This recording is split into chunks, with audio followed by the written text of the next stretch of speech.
ଏଇଟାକୁ କେତେବେଳେ ହତାଧର କରିବୁନୁ ରେ ଧର୍ମ ରକ୍ଷା କରିବୁ।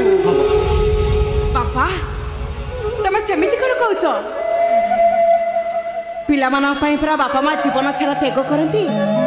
ତା ଛଡ଼ା ଏ ଚିନୁଟା ଆମ ଭାଇ ନୁହଁ, ସେ ହେଉଛି ଆମ ପୁଅ। ଆମେ ତାଙ୍କ ପାଇଁ କ'ଣ ତ୍ୟାଗ କରିବୁ? ଜୀବନ ସାରା ଯେତେ ତ୍ୟାଗ କଲେ ବି ତାଙ୍କ ପାଖରେ କମ୍ ପଡ଼ିବ। ଏ ଚିନୁ ବାପା କଥା ଜମା ବି ମୁଣ୍ଡରେ ପୁରେଇବନି, ମନ ଦେଇ ପରୀକ୍ଷା ଦେବ। ଆଉ ପ୍ରଥମେ ମୁଣ୍ଡରେ କଲମ ମାରି କହିବ ଓମ୍ ନମଃ ଭଗବତେ ବାସୁଦେବାୟ ନମଃ।